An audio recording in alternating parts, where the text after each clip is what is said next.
Merci beaucoup. Bonjour à tout le monde. Bonsoir, ça dépend. Alors, merci de nous suivre, merci de nous faire confiance.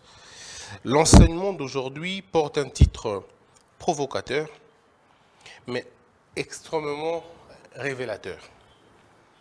Je le dis parce que je suis convaincu que ce dont on a besoin pour notre épanouissement, pour notre développement, pour notre réussite, c'est la qualité de l'information. Pas la quantité, mais la qualité de l'information. La bonne information peut vous sortir d'un trou de 20 ans, de 30 ans, de 40 ans. Le jour où l'homme rencontre la vérité, le jour où il rencontre, je veux dire, la bonne information, c'est ce jour-là que sa vie change. On ne peut pas rencontrer la vérité et rester le même. Ce n'est pas possible. Le jour où vous faites la rencontre avec la vérité, vous êtes totalement libéré. Libéré de quoi? De l'ignorance.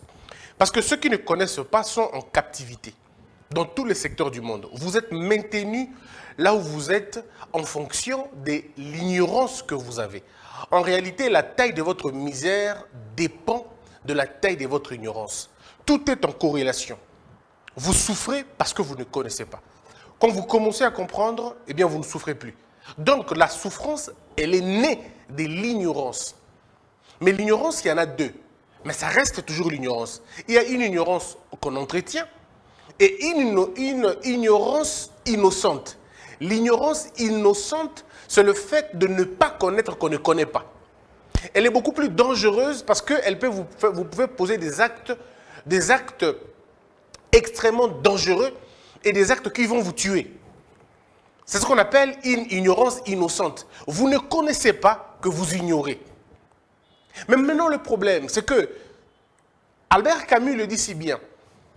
Si vous ignorez que vous ignorez, ça veut dire que vous ne connaissez pas que vous ignorez, vous risquez de vous comporter comme ceux qui connaissent et commencer à insister. Et la bêtise insiste toujours.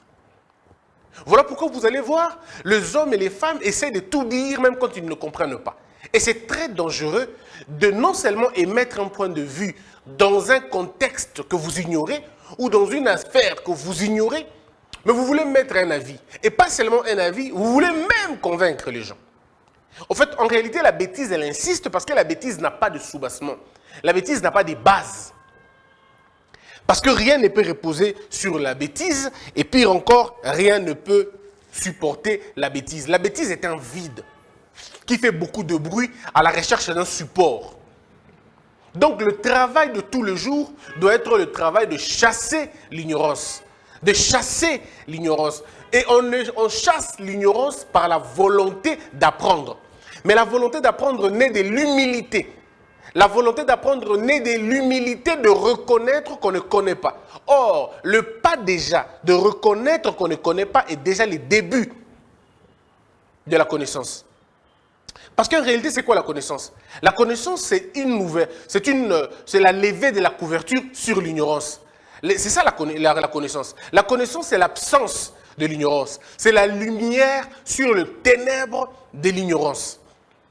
Celui qui connaît ne tombe pas. Pourquoi il ne tombe pas? Parce qu'il connaît la voie, il voit la voie. La connaissance a un lien direct avec la vue. Mais pas la vue des yeux, mais la vue de l'esprit. Puisque la vue de l'esprit est plus importante que la vue de la vie. Si vous avez une vue beaucoup plus développée, vous comprendrez les choses que ceux qui ont la vue physique ne peuvent pas voir. Voilà pourquoi on dit, il y a des adages africains qui disent, chez le Bantou, un aîné qui est assis voit plus loin qu'un jeune debout. Ça veut dire que même en étant assis, nous avons une vue. La vue est liée à une certaine expérience et l'expérience est liée à une certaine résolution des problèmes passés. Lorsque vous avez déjà résolu des problèmes dans le passé, c'est la sommation de résolution des problèmes du passé qui vous confère une certaine expérience. Parce qu'on peut avoir l'expérience dans le mal, tout comme on peut avoir l'expérience dans le bien.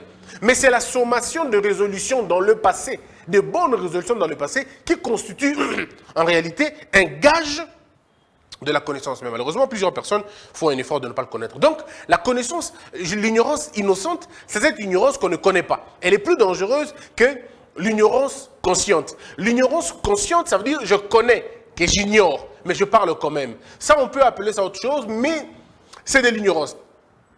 C'est de l'ignorance. Plusieurs personnes savent que dans ce secteur, je ne connais pas. Mais il veut quand même parler. Il veut parler, il pense qu'il connaît. Et à force de mentir, on se ment soi-même. À force de mentir, on risque de croire à ses propres faussetés. Malheureusement, la vérité, je veux dire le mensonge, c'est comme un tronc de bois. C'est comme un bois dans l'eau. Même si le bois fait 1000 ans, il ne se transformera jamais en crocodile. Parce que la nature du bois restera le bois. Et d'ailleurs, à force de rester dans l'eau, l'eau finit par détruire le bois et finit finalement par les dissoudre. Donc, le but, notre but sur terre, c'est de chasser l'ignorance. La véritable délivrance, c'est la prise de conscience. Quand on connaît, on est délivré. Quand on ne connaît pas, on est en captivité. Et la connaissance n'a rien à voir avec le fait d'avoir de l'argent. On peut avoir de l'argent, mais on est ignorant. On peut avoir de l'argent, mais on ne connaît pas. On peut être beau, mais on ne connaît pas. On peut être plus âgé, on ne connaît pas. La connaissance n'a rien à voir avec l'âge, n'a rien à voir avec le moyen financier, n'a rien à voir avec le rang social et surtout pas avec les titres académiques. Encore moins avec les fonctions qu'on occupe dans la société. La connaissance ici est utilisée comme un moyen de comprendre, une capacité de lecture. Et vous lisez quoi? Vous lisez les aspects du monde, vous lisez la vie dans son ensemble. Et vous avez des réponses adéquates par rapport à cette vie que vous vivez. Alors, je me disais c'était important de partager avec vous sur une question beaucoup plus intéressante. Et la question ici, c'est une interpellation. C'est ce que l'œil humain ne voit pas. Oui, c'est que l'œil humain ne peut voir. Messieurs et dames, croyez-moi sur parole, ce que nous voyons est peut-être faux. Ce que nous voyons est peut-être le reflet de notre imaginaire ou de notre imagination. Ce que nous voyons peut être le reflet de notre petite connaissance ou grande connaissance. En réalité, ce que nous voyons est le fruit de notre conception, et surtout de notre perception. Ce que vous voyez, c'est ce que vous percevez. Tout dépend de comment vous le percevez. On peut tous être devant une caméra, mais moi et quelqu'un d'autre, on n'aura pas la même perception de la caméra. Je me rappelle encore, nous sommes à Goma, à Beni. Nous arrivons à Beni, dans le cadre de quand j'étais encore journaliste. Je suis allé là-bas, je suis allé faire des reportages. Et quand j'arrive, on appelle ça le couloir de la mort. C'est un tronçon. C'est là où monsieur le héros est tombé. Vous le connaissez, le colonel Mamadou, quand il est tombé. Alors c'était sur ce couloir-là. Alors maintenant, vous savez ce qui s'est passé? C'est que j'ai sorti la caméra, en fait mon caméraman, il a sorti sa caméra, et les militaires qui étaient là ont cru que c'était une arme. Ces gars sont venus, mais ils étaient extrêmement fâchés. Je n'étais pas seul, il y avait d'autres journalistes. Ils étaient extrêmement fâchés. Alors ils étaient, non mais déposez les armes, je ne comprenais pas. En fait, moi j'entendais un peu le Swahili. Donc, je me suis dit, alors il faut parler avec eux. J'ai dit, non, c'est pas une arme, c'est une caméra. Non, mais qu'est-ce qui prouve que c'est une caméra? Je dis, c'est une caméra, c'est pas une arme, vous pouvez voir. Et donc j'ai sorti finalement la caméra, je l'ai mis en évidence. Ils ont vu que c'était la caméra, qu'il n'y avait pas de problème. Alors tout de suite, ils ont changé leur manière de faire les choses. Ils nous ont approchés, on a dit qu'on était des Congolais, on a filmé ensemble et les images existent encore sur Internet. Vous voyez la perception de la personne. On est tous devant la même chose. Hein. Moi, j'ai vu la caméra, lui aussi a vu la caméra. Mais dans sa perception, ce n'était pas la caméra, c'était plutôt une arme déguisée en caméra. Mais moi qui savais que c'était la caméra, puisque je suis dans le domaine, j'ai compris que c'était une caméra et que ce n'était pas un problème. Voyez-vous, ça veut dire ici, vous avez en face de vous la même chose, mais qui est définie de manière différente et parfois opposée. Et il en est de même pour nos enfants à la maison. Vous avez un jouet, je ne sais pas chez vous si vous en avez, mais moi j'ai grandi dans un environnement où on avait des statues à la maison. Alors, il y avait une statue qu'on appelait Padiri. Je ne sais pas ça veut dire quoi, mais c'était en Swahili. Il y avait une statue là-bas. Et on avait tous peur de la statue. En fait, quand nous regardions la statue, nous, on était en train de voir un monstre qui va nous dévorer, et ainsi de suite. Mais nos parents, eux, voyaient ça comme une œuvre d'art. C'était pour eux un moyen d'exprimer qu'ils sont bantous, et ainsi de suite. La même chose, mais de façon différente. Donc, ça veut dire que nous pouvons nous opposer sur une seule chose. Chacun a son interprétation de la chose. Moi, j'estime que ça peut faire mal, l'autre dit que ça peut faire pas mal. Voyez-vous, vous êtes devant le piment. C'est une épice que tout le monde connaît, le piment. Mais devant certaines personnes, quand ils regardent le piment, ça rappelle la douleur. Ça rappelle combien ça peut faire mal. Mais chez les autres, quand ils regardent le piment, ils voient une épice importante et parfois indispensable dans la cuisine. Ça veut dire que la même chose peut avoir des différentes manières de comprendre. Et donc, c'est la même chose aussi avec nous les humains. Ce que l'œil humain ne voit pas existe. Et aujourd'hui, je m'adresse à ceux qui ont, on va dire, ils ont une âme lourde. Ils sont fatigués. Ils disent, ça ne sert à rien de continuer à me battre. Pourquoi je me battrais? Ça ne sert à rien. Je suis fatigué. Cet événement est plus fort que moi. Cette histoire est plus forte que moi. Je ne pourrai plus avancer. Moi, ça me va. Je m'arrête là. J'aimerais dire à plusieurs personnes en ce moment, ce que vous voyez n'est peut-être pas vrai. L'événement que tu traverses ou l'épreuve que tu traverses ne peut être pas vrai. C'est peut-être une fiction. Parce que chaque fois que l'homme voit la fin, ce n'est qu'un début pour la plupart des cas. En fait, la vie, elle est subdivisée en plusieurs compartiments.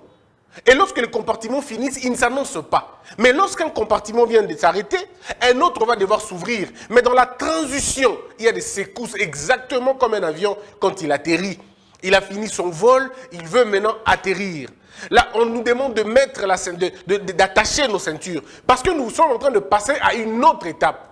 Un avion, quand il veut décoller, après avoir fait le taxi, vous êtes tranquille dans le taxi. Mais avant de quitter le sol, vous passez d'un compartiment à un autre. Ces secousses-là, il faut préparer les gens. Au moins dans l'avion, on vous dit, attachez vos ceintures. Mais dans la vie, on ne nous dit pas d'attacher les ceintures. Dans la vie, on ne nous prévient pas. La vie nous surprend comme ça. Mais ça, ce n'est qu'un degré élémentaire. Mais quand vous avez évolué dans l'esprit, quand vous comprenez que vous êtes dans une autre dimension, vous serez averti. Maintenant, il faut être attentif et être à l'écoute pour entendre l'avertissement. Il y a des gens qui avaient déjà été avertis que c'est la fin de la relation. Mais il n'a pas entendu. Il n'a pas prêté attention. Il n'a pas été vigilant. Il n'a pas été attentif aux signes avant-coureurs. Messieurs et dames, je dois vous dire, rien ne s'est fait brusquement. Rien ne s'est fait brusquement. Tout s'est fait par signalement. Rien, mais alors rien. Tout s'est fait signalement. C'est votre niveau, c'est votre capacité d'écoute qui détermine si vous serez averti ou pas. Si vous n'êtes pas développé, si vous n'avez pas une capacité importante de lecture de la situation, vous serez surpris à tout moment. Mais si vous n'êtes pas, si vous êtes développé, vous êtes extrêmement poussé à l'esprit, vous saurez. Parce qu'il y a des signes coureurs, des signes avant-coureurs. Vous savez, Dieu est bon. Dieu ne peut pas surprendre ses enfants. Il est impossible que Dieu vous surprenne. Dieu dit toujours, il annonce toujours des choses. La nature suit le même exemple. La nature vous dit toujours, la nature vous prévient toujours. La nature vous dit, cette relation va bientôt s'arrêter. Mais parce que vous êtes tombé dans l'amour, vous êtes aveuglé, vous ne voyez pas les signes de temps de la fin. Même avant que le monde ne soit détruit, il y aura des signes de temps de la fin. Et ces signes de temps de la fin peuvent prendre 1000 ans, 2000 ans, 4000 ans, 5000 ans. Tout dépend du temps qu'on a réservé à cela. Mais au moins, il y a des signes des temps de la fin. Donc ne dites jamais que je suis surpris. Non. Vous avez été distrait. Vous n'avez pas lu les temps. Chaque pouvoir a une fin. Et chaque pouvoir annonce ses signes de fin. Chaque relation a sa fin. Et chaque relation annonce les signes de la fin. Chaque époque a une fin. Et chaque époque annonce les signes de sa fin. Mais seulement ceux qui comprennent sont ceux qui sautent avant. Ceux qui ne comprennent pas sont surpris. Prenons le cas de la Bible. Après, on va revenir dans le cas du monde. Prenons le cas de la Bible. Les récits de la Bible rappellent que Dieu veut détruire le monde. La première fois d'abord. Il veut détruire le monde avec le déluge. Mais il informe à Noé. Il dit, construis une sorte d'arche, de bateau, dans lequel tu vas inviter tout le monde. Et que ces gens viennent, au fait. Le monsieur a fait sa part. Lui, il a annoncé. Il a dit. Il a annoncé. Il leur a dit, écoutez, venez, parce que ça va se passer comme ça. Personne ne l'a entendu. Des gens étaient distraits. Et lorsqu'il y a eu déluge, les personnes ont commencé à frapper à la porte. Ouvre-nous, ouvre-nous. Parce que dans la vie, il y a certaines personnes qui ne comprennent que dans les conséquences. Et il y a d'autres qui comprennent par le conseil. Et il y a d'autres aussi qui voient les signes des temps. Il dit, le monde dit ceci. Il faut savoir quitter les choses avant que les choses ne vous quittent. Puisque lorsque les choses commencent à vous quitter, on ne rattrape plus jamais les choses qui nous quittent. Et on commet beaucoup de fautes en cherchant à arrêter la chose. Lorsque le train est parti, on ne s'accroche pas au train, vous mourrez. Lorsque le train part, on le laisse partir, on attend un autre train. Mais ceux qui s'entêtent à vouloir entrer dans le train qui est déjà en train de partir, finissent par perdre leur vie. Et dans la vie quotidienne, c'est la même chose. Lorsque vous voulez vous accrocher à quelque chose qui est déjà fini, vous allez perdre même le peu que vous avez. Vous le perdrez. Pourquoi? Parce que vous n'avez pas été attentif. Vous marchez comme des humains sur terre comme ça. On ne marche pas comme des humains sur terre, on marche comme les esprits sur terre. Vous devez être en connexion totale et parfaite avec votre esprit. Vous devez savoir où mettre le pied. Vous ne marchez pas comme ça. C'est faux. Mais il y avait des signes qui te disaient déjà que Moussa est Sili. Il y avait eu un rêve, il y a eu une interpellation, il y a eu tout ça. Il y a eu tout un élément de choses. Voilà pourquoi, quand vient le temps de faire un examen de conscience, on commence à rebobiner les choses. On se dit, ah, il y a donc, ça l'a rendu boué. Trop tard, c'est déjà parti. Seuls les avertis savent et savent partir avant. Chez nous, en Kumang, on dit, c'est-à-dire, lorsque vous imaginez tirer sur un singe, ça dit Nkema, le singe, lui aussi, calcule comment il va quitter cette branche pour aller dans une autre. Ce qui fait qu'il y aura une synchronisation. Vous allez frapper et lui, il partira.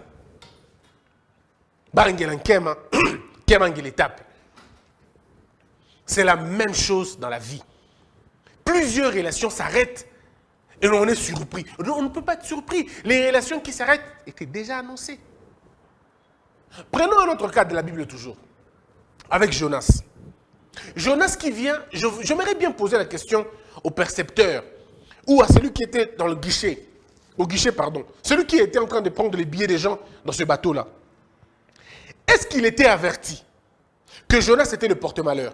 Je vous explique. Mesdames et messieurs, dans la vie, ça peut être difficile à le dire. Est-ce qu'ils vont comprendre? Est-ce que les chrétiens comprendront? Que Dieu m'aide à dire des choses bien.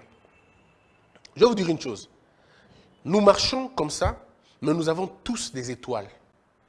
Les hommes, généralement les étoiles, c'est sur notre front, ici. Parce que le front, c'est la porte de votre vie. C'est la porte. Et dans le monde spirituel, on va vous le dire. On vous dira que tout le monde est porteur d'une étoile. Certaines personnes parlent de la colonne. D'autres parlent d'une couverture. Mais moi, je vous parle d'une étoile. Nous en avons là. Et notre étoile est en fonction de ce que nous sommes. Si vous êtes quelqu'un de bien, si vous êtes quelqu'un de bien, ça veut dire quelqu'un de chanceux, le porteur de la grâce, pas les chanceux, mais le porteur de la grâce, votre étoile est indicative, en fait, elle indique. Et ceux qui ont la connaissance de ces choses-là vous prennent facilement, vous acceptent facilement, vous prennent sans difficulté, parce que vous dégagez une onde positive. Vous êtes quelqu'un de bien. Quand vous arrivez dans un endroit, vous répondez la paix. Il y a une sorte de calme. Tu ne te rends pas compte, les gens te disent, ceux qui ne sont pas bien, ils sont tranquilles. Ceux qui ne sont pas bien. En réalité, ce que vous ne savez pas, vous dégagez une onde puissante qui rassure les autres que je ne suis pas un danger.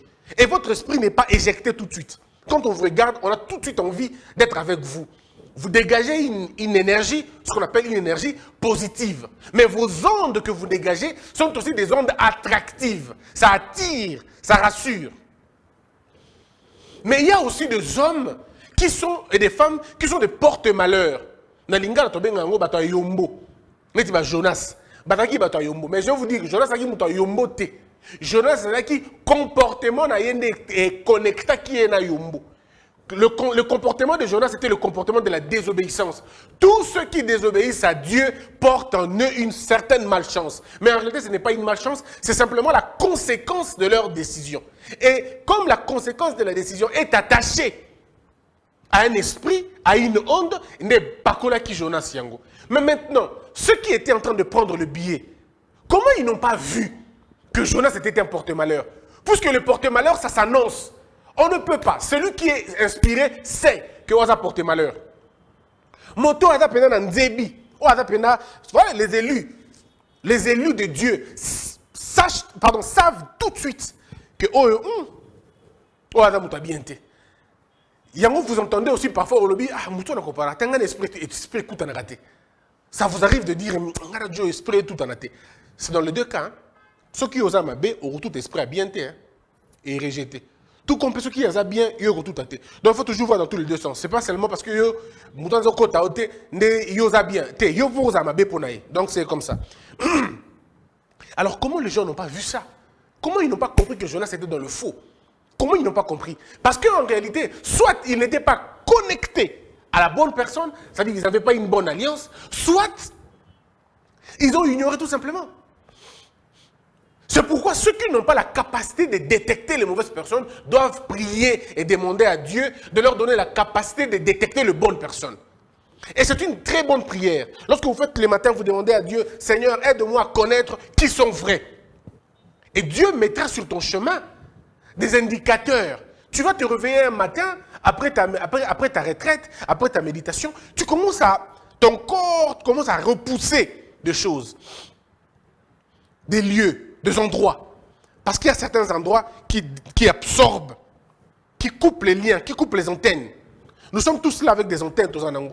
Mais à force de fréquenter certains endroits, antenne on est koufaka, ce qu'on appelle sensibilité et kataka. Tu n'es plus sensible. Alors que hier, on a dit sensible. Il y a des gens qui disent, ah, tu as fréquenté beaucoup d'endroits et ces liens-là, cette sensibilité a été réduite. Parce que tu as été dans des mauvais endroits. Et généralement, les mauvais endroits sont des boîtes de nuit, des lieux de débauche, ou d'autres personnes aussi. Il y a un contact avec d'autres personnes. C'est des contacts qui absorbent, pas ton étoile complètement, mais qui coupent la sensibilité. Parce qu'une fois que tu es coupé dans ta sensibilité, tu ne sais plus entendre, tu ne sais plus écouter. Bakate communication. L'étoile est toujours là. Attention. Je peux vous rassurer, on vous ment. Le diable ne vole pas l'étoile de quelqu'un. Le diable coupe la sensibilité à l'écoute du talent. Puisque lorsque le talent est là, le diable ne peut pas prendre le talent. Le diable ne peut pas prendre ce que Dieu a donné à quelqu'un. Impossible. Mais il va couper la sensibilité pour la plupart des cas. Dans le combat du diable, le diable attaque la vision dans la partie de l'homme. Il attaque la vision dans la pratique de la vision, pas dans le principe de la vision. La vision reste telle que Dieu a voulu, mais dans la pratique, le diable l'a combattu. Et en combattant ça, en faisant quoi exactement? En coupant la sensibilité. Puisque si tu n'as plus l'écoute de Dieu, tu ne sais pas activer ton talent. Le talent, c'est comme la magie. Dieu, c'est comme les magiciens. Alors si on te coupe avec le magicien, la magie ne pourra pas produire, ne pourra pas se produire. Pour que la magie se produise, il faut que le magicien les détecte. Mais maintenant, si on détache le magicien et la magie, ça ne peut plus opérer. Tu es là avec ton talent, tu es là avec ta connaissance, tu es là avec tout ce que tu es, mais tu ne peux pas évoluer. Pourquoi? On a coupé la sensibilité. Mais la bonne nouvelle ici, c'est que la sensibilité, elle est comme les cheveux. Elle pousse. Elle pousse. Et elle pousse toujours. Elle pousse dans les bons endroits, elle se coupe dans les mauvais endroits. Les mauvais endroits, c'est des endroits qui ne correspondent pas avec la nature que tu possèdes. Les boîtes de nuit, les hôtels, par exemple, les lieux de débauche, pas les hôtels au sens hôtel, mais les lieux de débauche. Les lieux de débauche, les boîtes de nuit, comme j'ai dit tout à l'heure, les mauvaises rencontres, Les mauvaises rencontres, oui, mais il y en a tellement beaucoup. Hein, je ne vous redire pas citer tout ça, mais il y en a tellement plein. Là, je vous ai cité juste des petits endroits. Mesdames et messieurs, je voudrais me faire bien comprendre. Je n'ai pas dit que si vous allez en boîte de nuit une fois, ou 2 fois, ou 10 fois, ou 3 fois, que vous allez perdre votre talent. Non, je ne dis pas ça. Ou que vous allez perdre votre sensibilité. Je ne le dis pas. Je dis, c'est des endroits. C'est comme la prison. En prison, en principe, on est censé trouver des mauvaises personnes. Mais en prison, on peut trouver des bonnes personnes aussi.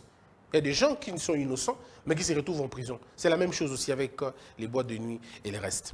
Donc, vous allez comprendre avec moi ici, c'est que lorsque vous avez la sensibilité de ces choses, vous regardez autrement les choses.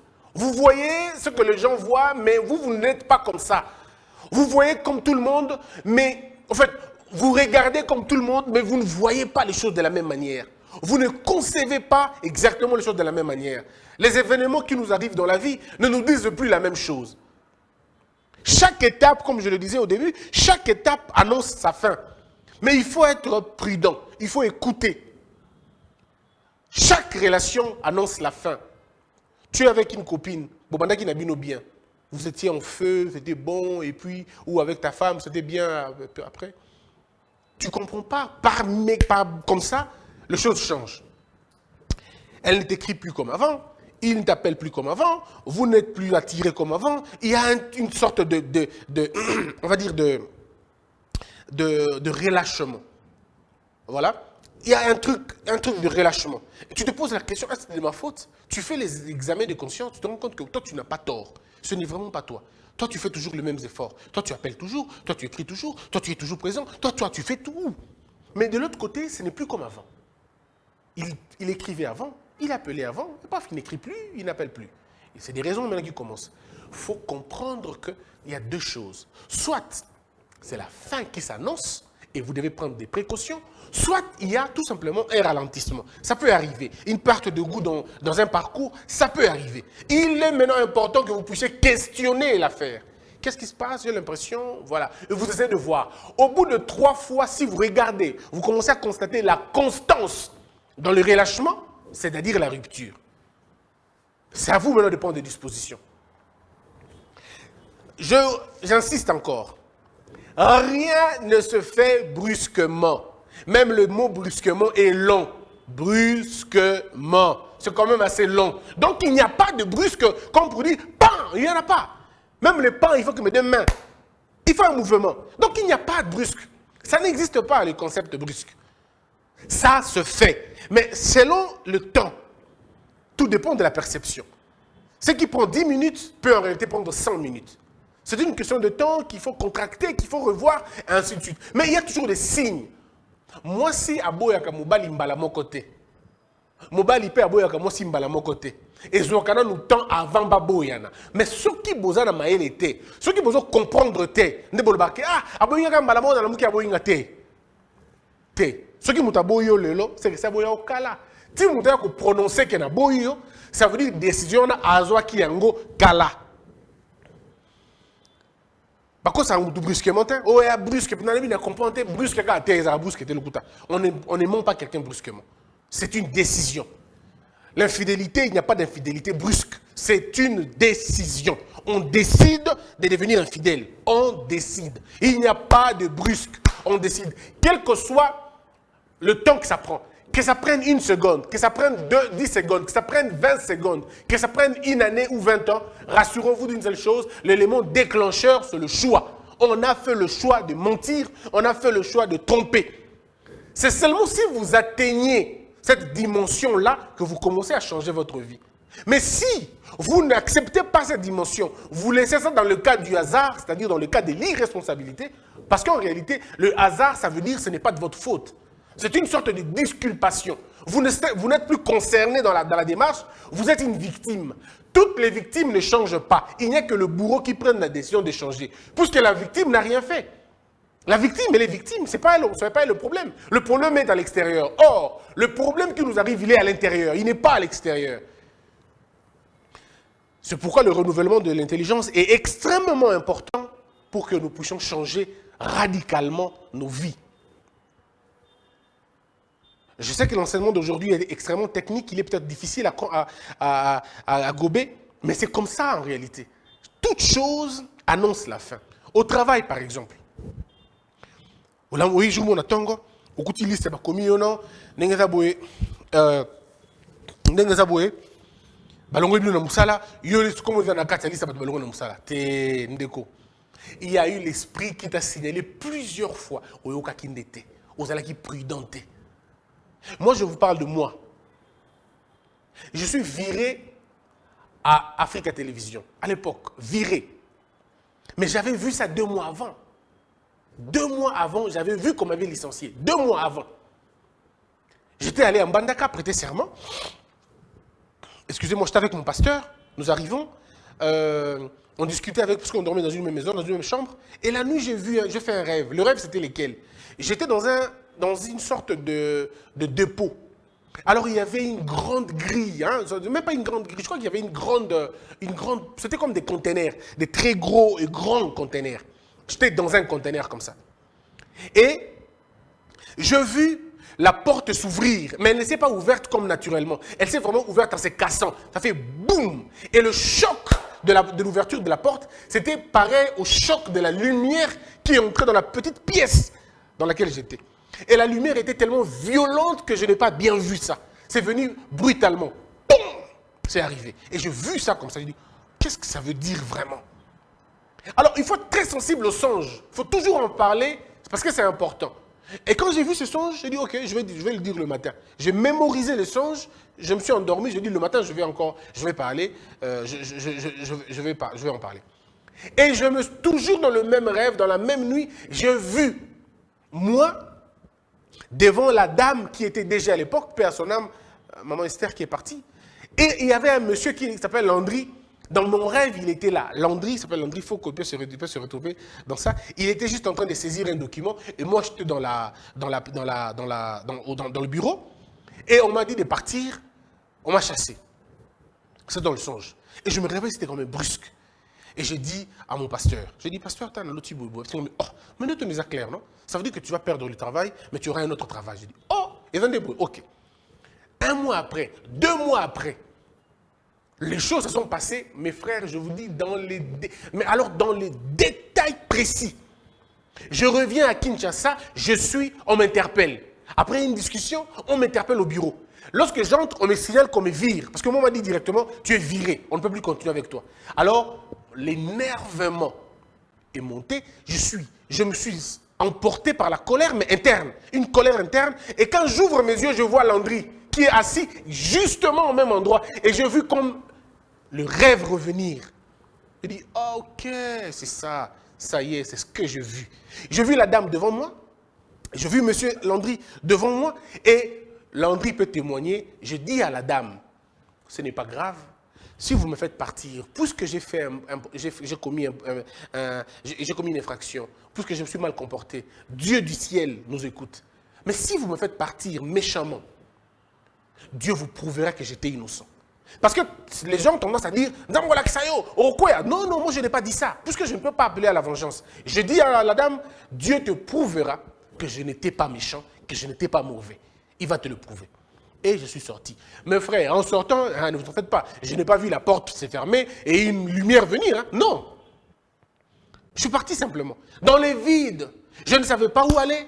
C'était à la fin du mois. Je ne savais pas où est-ce que je vais aller, comment est-ce que je vais vivre, comment je vais payer la maison des gens. Et c'est de la maison, c'était $70. $70, c'était beaucoup trop pour moi à l'époque. 2013, quelque chose comme ça. C'était beaucoup trop, mais alors beaucoup trop. D'ailleurs, mon salaire n'arrivait même pas à $70. Et, je ne sais pas, j'avais 15 000 francs en poche. J'appelle un ami, il me dit, tu es où? Je dis, je suis en bas. Il me dit, bon, écoute, je viens là-bas. Et il est venu, il m'a dit, t'as combien? Je dis, j'ai 15 000 francs. Je lui ai raconté l'histoire. Il me dit, on va aller boire avec les 15 000 francs. Je dis, quoi? Boire? Déjà que la bière, je ne prends pas. Donc, on est allé boire. On a pris les boissons énergisantes là, on a pris, et puis c'était fini. Donc, c'était pour vous dire tout simplement quoi? C'était que le rêve que j'avais vu m'a permis personnellement de réagir différemment. De réagir comme quelqu'un qui avait été averti. Parce que si vous avez été averti, vous saurez comment marcher. Au moment où déjà, je prends mon contrôle, je dis, ça Dieu m'avait montré. Mais l'autre partie du songe, Dieu ne me l'a pas montré. Hein. Mais vous savez la nouvelle? 14 jours seulement plus tard. 14 jours seulement plus tard, j'étais appelé, enfin disons, j'avais déposé ma candidature à la RTGA et on m'avait choisi là-bas. Est-ce que vous voyez un peu comment c'est? Je pars de Africa Télévision à la RTGA. C'est un peu comme monter des grades. En fait, pourquoi? Je vous explique ça pourquoi. Pour que vous puissiez intégrer la dimension de l'avertissement. Rien ne s'est fait sans avoir été averti. Chez vous, peut-être ça ne sera pas un songe. Mais chez vous, ça peut être l'appel d'un enfant. Je vous raconte encore un autre élément. Il y a un monsieur qui veut sortir chez lui le matin. Il a mis ses vêtements. A Tchango place mon gars bien. A Tchebilamba nae à Olata. Chemise à Pembe, Maramounion, tout. A Tchebilo connaît Olata bien. Vous savez ce qui se passe? Bizarrement. Une poule est rentrée dans le salon, dans son salon, alors que la poule n'entre pas dans son salon. Une poule est rentrée dans son salon, une poule a déféqué sur ce vêtement à Pembe. Le monsieur furieux comme pas possible. Il sanctionne tout le monde. Pourquoi vous n'avez pas chassé la poule? Et ainsi de suite. Il décide de prendre une autre chemise. En voulant sortir, il trouve cette fois-ci, ce n'est plus une poule, mais c'est un coq. Le coq est devant sa porte et le coq ne fouille pas. Vous savez tous quand nous arrivons, quand nous nous approchons, les coqs fuient, ils partent. Ils courent en toute vitesse. Ah, mais ce jour-là, non. Le coq est resté là, debout. Monsieur, au lieu de comprendre, il ne comprend pas. Non, il passe quand même le coq, qui ne bouge pas. Le coq est resté.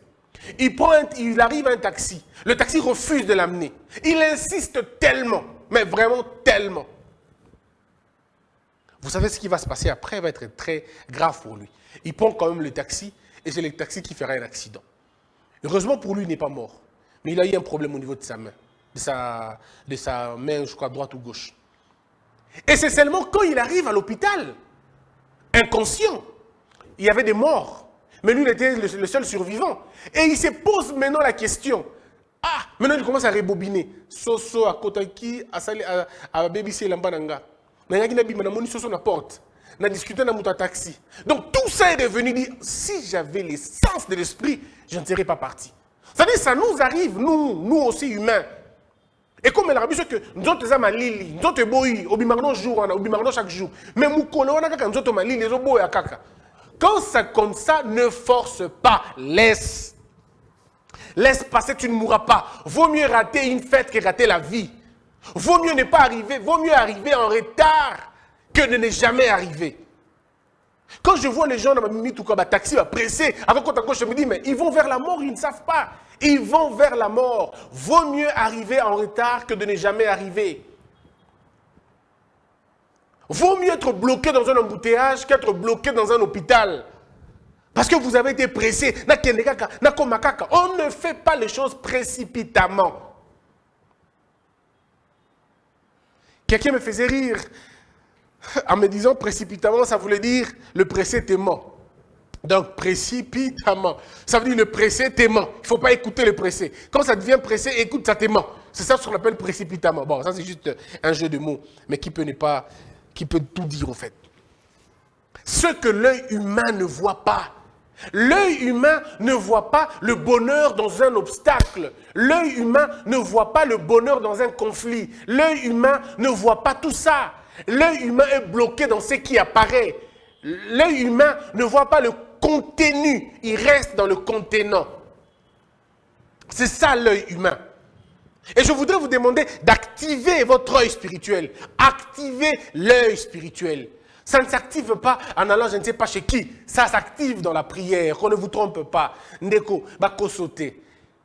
Il n'y a rien qui excite l'esprit. Il n'y a rien qui aiguise l'esprit. Il n'y a rien qui construit l'esprit comme la prière. Mais la bonne prière adressée à qui? Adressée au Créateur des cieux et la terre. Seuls ceux qui parlent véritablement à Dieu comprennent leur voix. Seuls. Ceux qui comprennent vont plus loin. Ceux qui ne comprennent pas ne vont jamais loin. Ils s'arrêtent en cours de chemin. Vous vous forcez. Je vois des gens s'accrocher à quelque chose. Ne vous accrochez pas à des choses. Accrochez-vous plutôt au sens de votre esprit. Accrochez-vous à ça. Développez ça. Développez ça en vous. Marchez dans cette direction. Dites à Dieu, Seigneur, où je mets mes pieds, toi, mets les pieds avant moi. Que chaque pas, chacun de tes pas soit gouverné par lui. Parce que ceux dont les pieds sont gouvernés par Dieu ne trébuchent point. Ils ne tombent jamais dans le trou. Puisque c'est lui qui a tes pieds, comment tu vas tomber? Il va faire en sorte que tes pieds ne tombent pas. Mais quand nous voulons marcher seuls,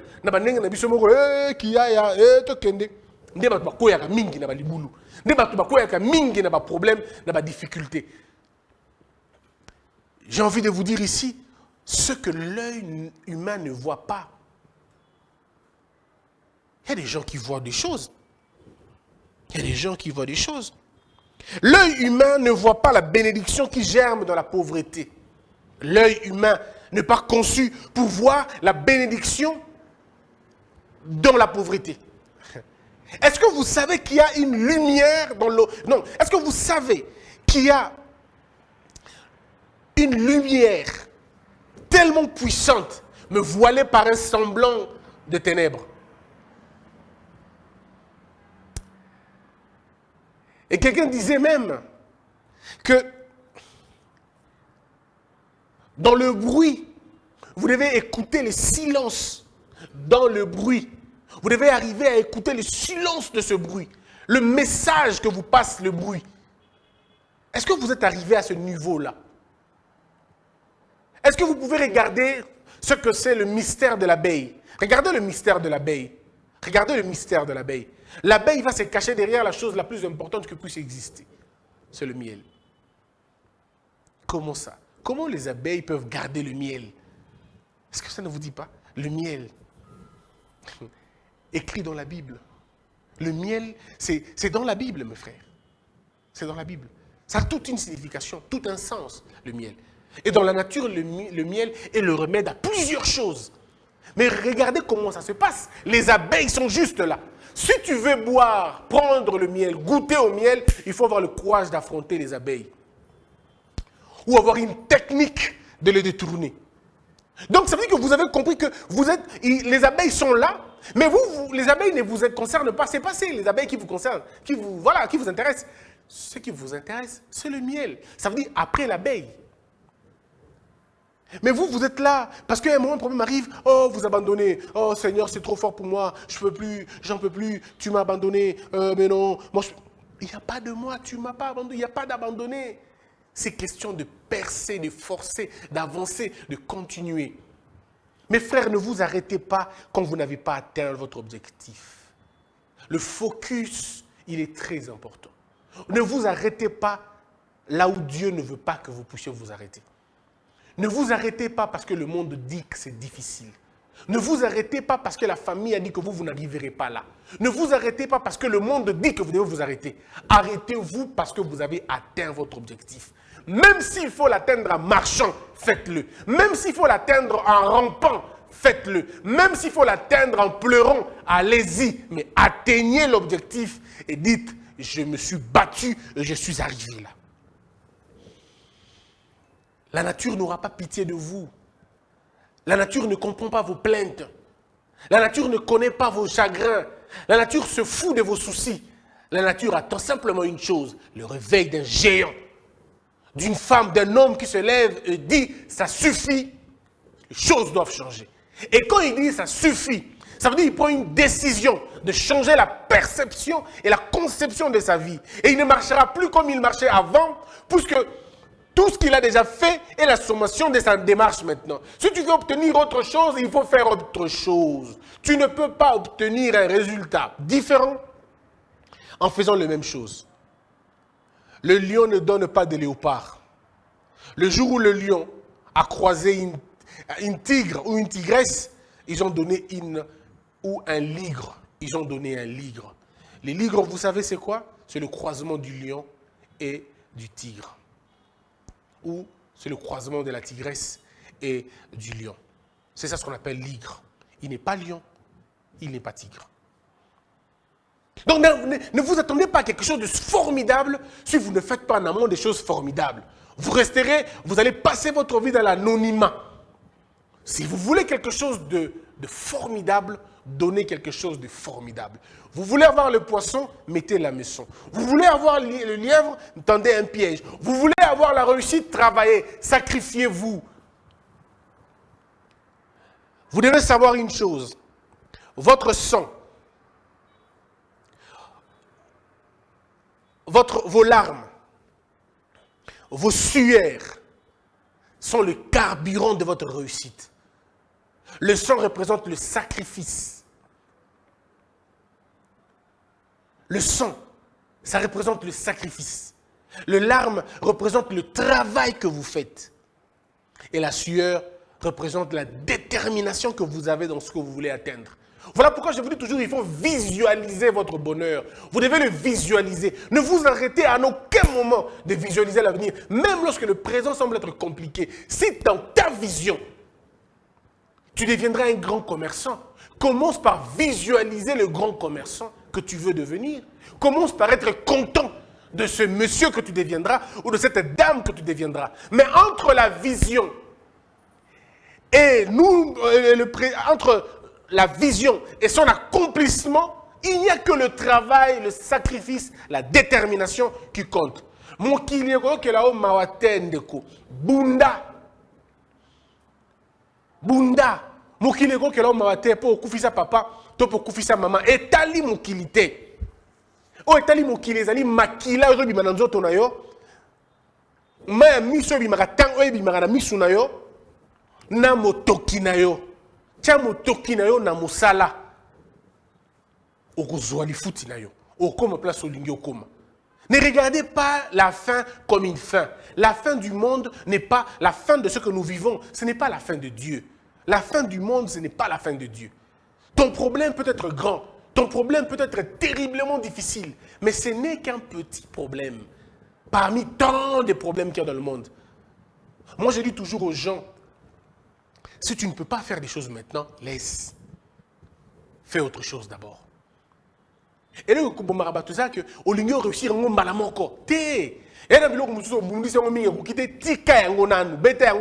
fais autre chose. Concentre-toi à autre chose, à autre chose. Ne reste pas bloqué sur une même chose. Ça va aller, ça va aller. La gloire qui germe au milieu de l'humiliation.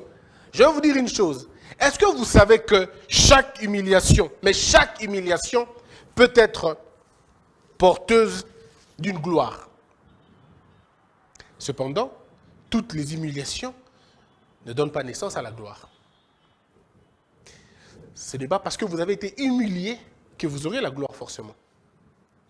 Mais l'humiliation est un devoir que l'on donne à celui qui la porte afin de transformer l'humiliation à la gloire. Il est beaucoup plus facile de transformer l'humiliation à la gloire que de rester en train de se plaindre de l'humiliation que l'on a. Quand on est humilié, on ne se plaint pas. Quand on est humilié, on travaille pour prouver à ceux qui vous ont mis dans ces conditions qu'ils avaient tort. Batoyamite mamabe, batoyamite manketo, bakanga bango munoko na malobate na misala. O bandimaka teke na kolonga, bandimaka teke na ko avancer, na malobate na misala. Baloba ke na 18 ans okobela, okoma 25 ans obela te. Baloba ke yo kobonga te, yo wana lelo likonzi ya famille. Baloba ke ko simba te, tala lelo bakomi ko senga conseil pa na yo. Et simba ka ndenge nini, ils avaient dit ça. C'est seulement dans le travail que l'on ferme la bouche des parleurs. Dans le chemin de ta vie, tu trouveras des gens qui te diront que ça ne marchera pas. Tu trouveras des gens qui te donneront des conseils en faisant semblant. En te disant que nega yego simba, mais ils ne croient pas. Peu seulement, peu, mais alors très peu, vont te dire certainement, avec vraiment sincérité, vas-y. Mais toi, ce dont tu as besoin d'avoir des gens là dans ton cœur. Et tu as besoin d'être appuyé par toi-même. Tout le matin, quand tu te réveilles, dis-toi, je suis le symbole parfait de la réussite. Je veux réussir ma vie. Tous les jours, tu te regardes devant le miroir, tu te dis, moi, je suis appelé à gagner. Je suis appelé à réussir. L'échec n'est pas de mon niveau. Ce n'est pas dans mon vocabulaire. J'avance, je force et je fonce. Tu vas te rendre compte que plus tard, ceux qui doutaient de toi commence à venir pour avoir des conseils chez toi. Devenons une référence. Ceux qui pensaient qu'on ne réussira pas, qui viennent s'asseoir et tu les conseilles. Hier, ils doutaient de toi. Faisons en sorte que l'histoire que l'on écrira de nous soit une histoire authentique, une histoire originale. Et la vie dépend de ce que nous voulons faire d'elle. Excusez-moi, ce que nous voulons véritablement faire de la vie. L'humiliation peut t'élever. L'humiliation, c'est comme des escaliers qu'on te donne afin de monter. Tout ce qu'on dit de toi, c'est un point de vue. Tout ce qu'on dit de toi, c'est un point de vue. Ce que les gens disent de toi ne te colle pas. Non. Ce qui te colle, c'est ta faiblesse de réaliser que tu n'es pas ça. Et pour ça, il faut que tu connaisses qui tu es en réalité. Parce que si tu connais qui tu es, on ne te définira pas. Tu te définiras toi-même. Mais si tu ne te connais pas, tu vas te laisser définir par les gens. Et tous ceux qui se sont laissés définir par les gens ont échoué leur vie. Échouer la vie, c'est jouer un rôle qui n'est pas le tien. C'est ça, échouer la vie. Quand tu commences à jouer un rôle qui n'est pas le tien, quand tu commences à faire, pour faire plaisir aux gens, tu commences à faire semblant, tu comprendras. Mon frère, tu n'es pas appelé à faire plaisir à tout le monde. Ma sœur, tu n'es pas appelé à faire plaisir à tout le monde. Il y a une seule personne que tu dois faire plaisir. Et heureusement, ce n'est pas une personne, c'est Dieu. C'est tout. Les restes n'est pas le problème. Agis bien, conformément à la parole de Dieu, conformément à la droiture. Sois bien avec toi-même. Et le fait d'être bien avec toi-même t'obligera à être bien avec les autres. Mais être bien avec les autres, c'est garder le principe. Ceux qui respectent tes principes seront bien avec toi. Ceux qui ne respectent pas tes principes ne seront pas bien avec toi. Et tu t'en fous, mais royalement d'eux. Mais c'est comme ça dans la vie. C'est comme ça dans la vie. Tu sais ceux qui font tout pour faire plaisir à tout le monde? Comment on les appelle? C'est des poltrons. C'est des trouillards. Oui. Il n'y a que des faibles qui cherchent à faire plaisir à tout le monde parce qu'ils ont peur de s'assumer. Assume-toi. Olinga ba blagte, assume que olinga ba blagte. On ne peut pas y aller au ba blagte. Olinga honte. Assume ce que tu es. Ne recule pas. Ne fais pas parce qu'ils veulent faire. Non, non, assume ce que tu es. Et c'est tout. La gloire germe dans l'humiliation. L'humiliation est un défi. Un défi pour nous de faire bien les choses. Moi, je me rappelle, on disait à mon père, quand notre mère est partie, on disait à notre père, tu vois tes enfants, tu as 6. On était à 6 en ce moment-là. On disait à mon père, tous tes enfants vont tomber, les garçons vont engrosser les filles par-ci par-là, et les filles tomberont enceintes par-ci par-là, ainsi de suite. Et mon père, quand il écoutait ça, probablement il pleurait. Peut-être qu'il pleurait, peut-être qu'il priait. Et quand il revenait, il nous appelait, il nous disait, voici ce que les gens disent de moi. Je suis la risée. On se moque de moi. On dit que ma femme est partie. On dit ceci, on dit cela. J'ai vu la douleur de mon père. J'ai vu la douleur qu'il avait. J'ai vu ce qu'il ressentait. Et je lui ai fait la promesse. J'ai dit, papa, je ferai de mon mieux pour ne pas te déshonorer. Et surtout en grandissant. Ça, je l'avais dit. Et la preuve, jusqu'à ce que je me suis marié, je n'ai jamais eu d'enfant à l'extérieur. Jamais. Jamais avant. Jamais maintenant. Mon frère, la même chose. Pourquoi en fait en réalité? Parce qu'on s'était dit nous-mêmes que si jamais ça tombe aujourd'hui, papa va faire quoi? Comment il va faire? Voilà pourquoi même quand nous marchons aujourd'hui, nous faisons un effort d'imaginer la honte que notre père aura si nous on fait une bêtise aujourd'hui. Parce que c'est resté dans la tête. Tu dis non, non, cette humiliation est un défi. C'est un défi. Il y a une jeune fille. Dans le pango, on a finger maman na babi maman na o aboko la yemoko azana papa te. Bandeko ba sibo ke la maman na bino mawako. Aie pitié de vos mères. Aboko la bino yemoko. La pauvre femme elle est seule. Votre père est parti. Votre mère est restée avec vous. Abundara po na bino. Elle se bat, elle se casse la tête pour vous. Et aujourd'hui lingo zozemi ndeko mo silika munini. Olingi balo banini po na ye. Est-ce que vous vivez au tali penza le communaie au chango wapi? Yé mouton zaranamo le lend donné devant baninga banana ya ngol bazokol banana ya basi bazokola bazuno zemité azanamo le lend wana ko betali solo yo lingyo ko boto le lend wana olingi mama na bino ko motambola misuna se pour na nino lingo sili ça le lend na modèle wana. Pourquoi voulez-vous faire porter à vos parents la honte? Ton père c'est quelqu'un de connu, Ton père, c'est quelqu'un de formidable. Ton père, c'est quelqu'un d'intelligent. Ton père est honoré par tout le monde. Et toi, tu veux faire porter la poisse à ton père. Vraiment? Tu veux qu'on dise quoi de ton père? Quelqu'un mal éduqué? Alors que tu sais très bien que ton père t'a bien éduqué. Yo non de combat aussi de la drogue. Qui t'a dit que la drogue va te sauver? Qui t'a dit que comme la banque n'est pas qui est dans la mobile? Qui t'a dit ça? Qui t'a dit qu'appartenir à un gang, il y a une commission moutamounen? T'as le coup, t'as le lend aussi ici bota. C'est ça que tu veux vraiment? Tu veux que ton père commence à marcher tête baissée? Ou tu veux que ton père décide de quitter le lieu à qui ma quartier pour le monde de Bouzoba? Est-ce que vous vous mettez à la place de vos parents quand vous agissez comme ça? Moi, je dis toujours aux gens, quand vous voulez agir, posez-vous des questions. Est-ce que le nom que vous portez, est-ce que vous l'honorez suffisamment? Moi-même, en disant ces choses, je tremble. Je me dis qu'il y a encore un long parcours. Et ma prière, c'est Seigneur, et si je tombe, qu'est-ce que je deviendrai? Et si je tombe, qu'est-ce que les gens diront? Certainement, ils prendront ces vidéos, ils vont le faire retourner. Ils parlaient, mais j'aimerais vous dire une chose, même si ça m'arrive de tomber, la vérité ne tombera pas. Je tomberai seul dans ma turpitude, mais la vérité restera la vérité. Je ne tomberai jamais avec la vérité. Je ne tomberai jamais avec l'intégrité. Je ne tomberai jamais avec l'honnêteté. Je tomberai moi-même avec mes bêtises. Ça ne sera jamais la faute à la vérité. C'est ainsi que je voudrais que les gens comprennent un peu. Est-ce que tu vois ton père? Tu vois ta mère? Tu vois tes frères et sœurs? Combien de bandes de quoi? Bassi, si bayana bango le lendo. Le lendo des asoutés. Il y a encore le bas. Tout le bas. Ah, ta vidéo avec nous. C'est le bas. Ah, ta vie avec nous. Tout ça. Pourquoi? Parce que nous n'avons pas cerné que les défis de l'humiliation peut être la gloire pour nous. Mais en même temps, puisque je le dis, permettez-moi de le dire encore. C'est ici l'occasion de le dire encore une fois. Mes sœurs, mes frères, que le sextape na yo et botolo talent na ote. Ce n'est pas parce qu'on t'a publié nu que tu n'as plus de valeur. Non. Tu as commis une erreur que tout le monde commet, mais ton erreur à toi est je veux dire, voilà, publique. C'est ça que je veux dire aujourd'hui. Ça peut choquer plusieurs personnes, mais rassurez-vous d'une chose.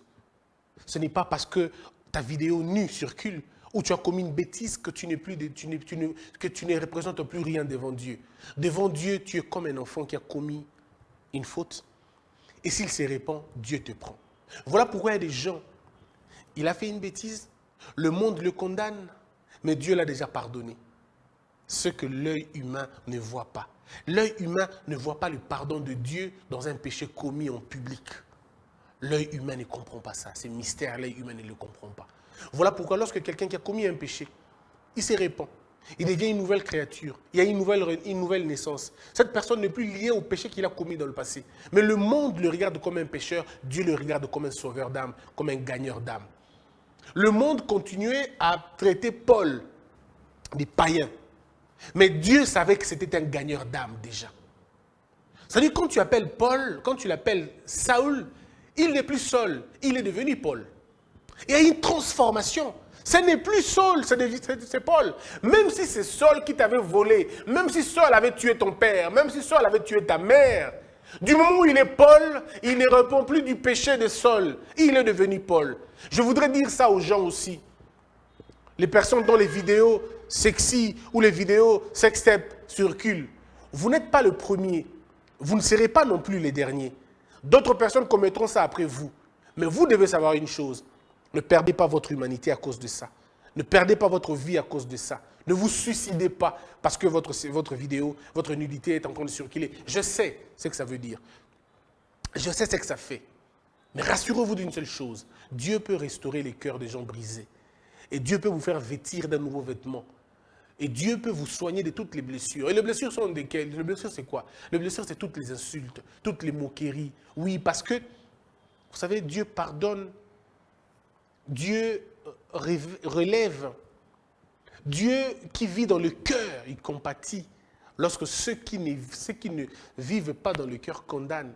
Là où la méchanceté des gens a conclu avec dureté, Dieu sait pardonner. Je vais vous dire une chose, ça je ne l'ai peut-être encore pas dit. Je n'ai pas encore parlé de ça. Ma vidéo qui a circulé sur les réseaux sociaux, montrant que j'étais tabassé ou j'étais menacé. C'est parmi les tâches, les vraies tâches en fait. Mais, moi j'ai décidé de pardonner et d'oublier, de passer à autre chose. Mais j'ai vu aussi sur les réseaux comment les gens se moquaient. Comment ils s'en moquaient, comment ils étaient fiers de ça, ils étaient très contents.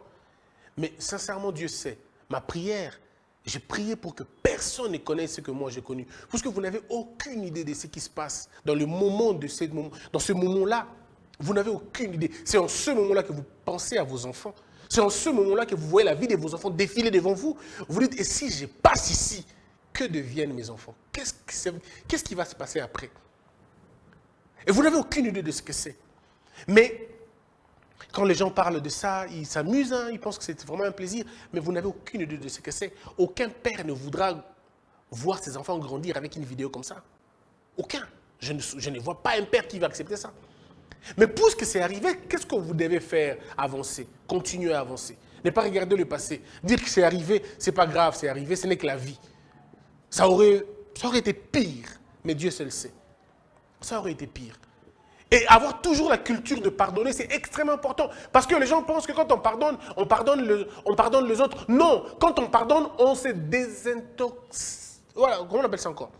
C'est-à-dire, on arrive à une sorte de nettoyage intégral. Parce que j'évite les termes évidemment compliqués. Donc ça veut dire qu'il faut arriver à ça. Quand tu pardonnes, ça veut dire que tu arrives à te nettoyer intérieurement.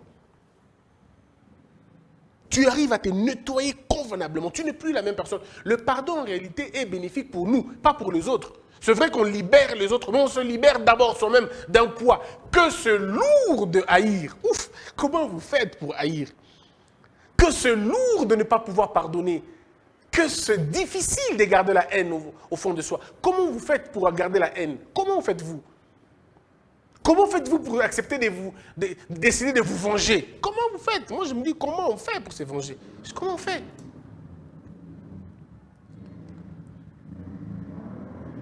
Il est très important de garder espoir, très important de garder l'esprit, surtout quand on est en train de traverser une période difficile.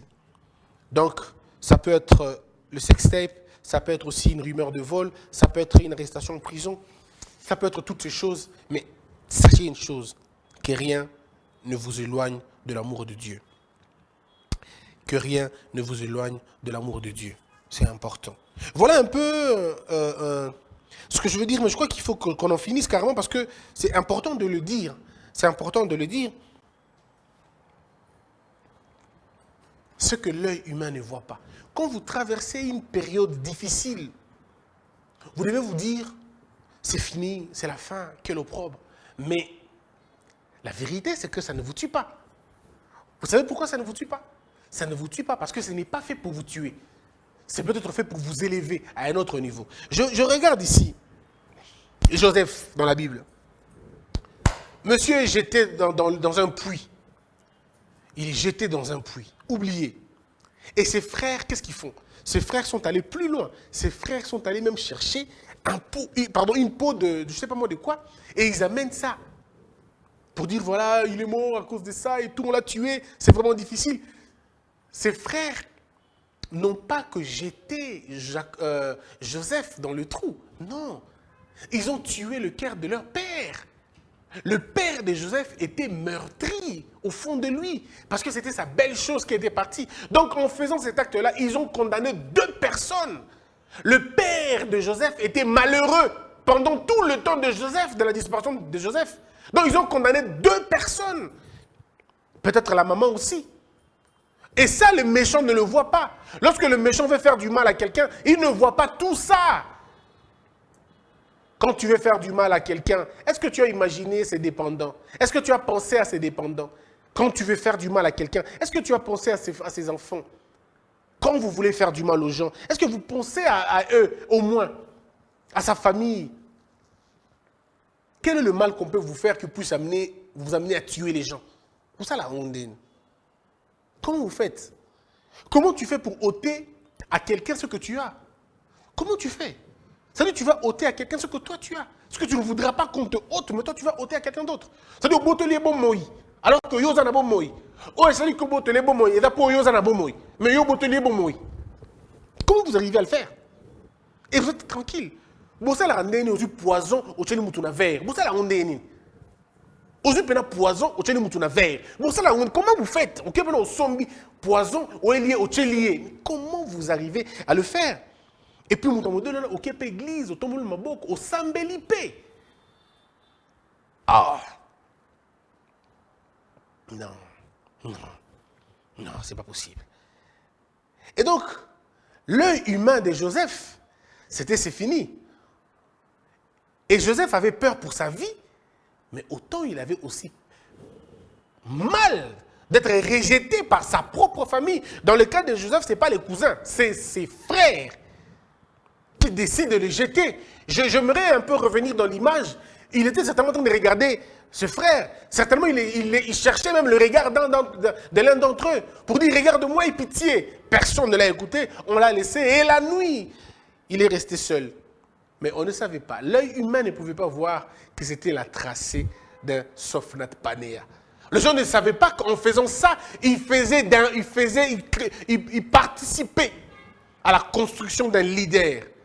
C'est pourquoi je dis à chacun de vous, vous qui traversez des époques difficiles, des épreuves difficiles, de chocs et de coups, dites-vous une seule chose, tous les coups de la vie, vous devez vous en servir comme des briques pour construire votre leadership, votre réputation. Vous devez vous servir de la méchanceté des gens comme élément de motivation pour réussir votre vie. Vous devez vous servir de la colère des gens, de la haine des gens, pour que vous soyez vigilants afin de ne pas tomber. C'est comme ça. Quand les chiens te poursuivent, tu cours en toute vitesse. Et ta vitesse est proportionnelle à la vitesse du chien qui te poursuit. Le temps nous manquera pour parler des maris, mais je vais terminer avec ça. Le temps on prendra beaucoup de temps si on parle encore d'autres choses, mais regardez Marie, la pauvre vierge. Marie, elle est vierge, cette femme. Elle n'a pas connu d'homme. Elle a marché dans la droiture. Elle était sérieuse. Elle était bien toute sa vie. Mais un jour, on vient lui proposer la pire des choses qui puissent exister aux yeux des hommes. Un ange lui dit, tu tomberas enceinte et tu enfanteras. Oh! Moi, je suis vierge. Je ne connais pas d'homme. Monsieur l'ange, pourquoi tu n'es pas allé parler d'abord à mon mari? Pourquoi c'est à moi? Il y a des femmes qui ont déjà connu les hommes. Pourquoi tu n'es pas allé chez eux? C'est beaucoup plus facile. Moi, je n'ai pas connu d'homme. On va me traiter d'adultère. L'ange dit, mais écoute, c'est toi que tu dois le faire. Et tu donneras un homme. Mais est-ce que tu vois ce que les gens vont dire de moi? Est-ce que tu imagines? On va me traiter de tous les noms. L'honneur de mon père, de ma famille. Mais est-ce que l'ange, pour l'ange, c'est toi? Quel mauvais plan. Quel mauvais jeu. Quelle mauvaise histoire. Parfois dans la vie, vous traversez des histoires difficiles. Vous êtes obligé de jouer un rôle. Il est amer. Mais il n'y a que toi et Dieu. Vous deux, vous savez où ça vous amène. Et parfois même, vous n'êtes pas au courant de où ça vous amène.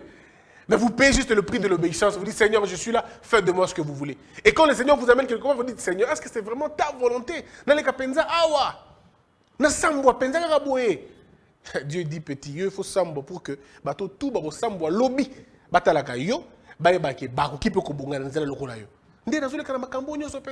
faut le kabongo. Oh, Seigneur, qu'est-ce qui va se passer ici? Et vous savez ce qui va se passer après? L'ange va aller parler aussi à Joseph. Et à Joseph, on est sérieux. À Joseph, on dit, ne repudie pas ta femme. Ne la repudie pas. Joseph se dit, mais c'est pas possible. Mais comment ça va se passer? Qu'est-ce que les gens vont dire? Donc moi, qui respecte la loi, moi, parce qu'à l'époque, c'était un peu comme, tu fais pas l'amour avant le mariage. Un peu comme ça. Ils attendaient la noce, mais colo. Toute ma vie, je me suis gardé. Aussi, le principe, oui, parfois nos principes ne sont pas les principes de Dieu. Parfois, Dieu nous fait violer, briser nos principes pour son seul intérêt. Il veut lui accomplir sa volonté et tes principes doivent être détruits. Il faut qu'il y ait des hommes et des femmes qui sont prêts à sacrifier leur vie, à sacrifier leurs principes, à sacrifier leur notoriété, à sacrifier tout ce qu'ils ont pour Dieu. Vous avez aussi l'histoire de qui? D'Abraham. Ça, c'est encore plus compliqué. Bon. Je crois qu'Abraham pouvait dire à Dieu, est-ce que Sarah dit oui, ça Sarah que et que ça les bon parce que Sarah quand ça qui ngana agar to côté liégeux. Tout que bon mais moi pour que tu gagnes Ismaël. Est-ce que Sarah dit mais comment donner vraiment? Dieu dit à Abraham, c'est à toi. Toi tu vas lui donner ton fils. Ah. Donc mais vous voyez un peu, c'est que l'homme voit, c'est parce que Dieu voit. L'œil humain voit autre chose et Dieu voit... L'œil humain voit une autre chose, mais Dieu voit autre chose. Que Dieu vous bénisse tous. Paul, je suis à toi. Merci beaucoup. Parce qu'il était les Mélina, on a terminé. La deuxième partie, on va la faire l'autre samedi. Oui. Okay. Merci beaucoup, maître, pour l'enseignement. En tout cas, le message est belé. Il y a des commentaires. Commenter pour saluer votre sagesse, votre courage et votre intelligence. Merci. Et je veux prendre la question de M. Blanchard pour poser. Il dit, maître, merci pour les enseignements. Ma question est celle de savoir si le Saint-Esprit peut se manifester dans la vie humaine sous forme d'intuition. Je n'ai pas compris. M. Blanchard voudrait savoir si le Saint-Esprit peut se manifester sous forme humaine dans la vie d'une personne, mais sous forme d'intuition. En tout cas, moi, je ne suis pas spécialiste du Saint-Esprit Oui. pour répondre à comment le Saint-Esprit se manifeste. Tout ce que je sais, c'est que chacun de nous a un lien particulier avec Dieu et le Saint-Esprit se manifeste selon qu'il veut, selon qu'il comprend, selon qu'il pense. Donc, je ne sais pas si pour lui, ça peut être par apparition, si pour les autres, ça peut être dans le songe. Chacun a sa manière de voir le Saint-Esprit. Ok. Alors, pour ce qui est de voir avec l'œil spirituel, il y a M. Makaya qui dit, maître, comment on peut arriver à voir avec l'œil de l'esprit? Il faut développer d'abord. Tu ne peux pas voir ce que tu n'as pas développé. Il faut développer cette capacité-là. Et c'est dans la prière. Il n'y a pas... En fait, le problème, c'est que nous sommes parfois, nous-mêmes, nous allons nous exposer devant les charlatans. Comment? Parce que nous voulons mystifier ce qui n'est pas mystique. Okay. C'est très simple. Prie seulement. Moi, je ne dirais rien d'autre. Prie. Mais c'est ça mon niveau de prière. Si on ressemble à 2 heures, on ressemble à 30 minutes, 15 minutes, qui ça moi tant bouquet dans la prière. En fait, le problème de la prière, ce n'est pas la multiplicité des paroles, c'est la concentration dans la présence de Dieu. Ce n'est pas quand tu parles. Non, dans la présence de Dieu, on ne parle pas seulement, on écoute aussi. Comment on écoute Dieu? Comment on écoute Dieu? Non, mais comment on écoute Dieu? Ce n'est pas dans une salle de classe, non. Okay. Comment on écoute Dieu? C'est reste d'abord dans ta présence. Donc, comment tu vas écouter quelqu'un alors que tu n'es pas d'abord dans sa présence? Exact. Dans sa présence, ça veut dire je m'éloigne un peu. Je m'éloigne des gens. Je m'éloigne un peu du monde. Je vais soit dans ma chambre, soit dans une retraite, soit quelque part. Et je vais dans l'idée de prier et d'écouter Dieu. Okay. Tu te débarrasses de toutes les idées que tu as, de toutes les connaissances que tu as, de tout ce que tu peux comprendre. Tu te débarrasses un peu de cela. Tu dis, je suis là pour toi. Et je ne partirai d'ici que si tu me parles. Et tu te disposes maintenant. Ce n'est que dans ces conditions-là que tu vas l'écouter. Paul, faites très attention avec les hommes qui vous impressionnent de la part de Dieu. Dieu n'impressionne pas. Dieu n'impressionne pas. Si Dieu devrait impressionner, il allait envoyer un Jésus avec 4 têtes ou un Jésus avec 7 queues. Il a envoyé Jésus dans la forme humaine pour simplifier sa divinité. Okay. Ce n'est pas quelque chose d'ésotérique. Quand tu es devant les pasteurs qui te font croire que les appels de un niveau, pasteur tu comprends, Paul? Oui. La parole de Dieu est simple. La vie, est simple. Mais c'est la pratique qui est difficile. Pourquoi? Parce qu'il faut abandonner certaines choses. La difficulté de la parole de la vie chrétienne n'est pas dans les principes. C'est dans la pratique que c'est difficile. Pas le principe est simple.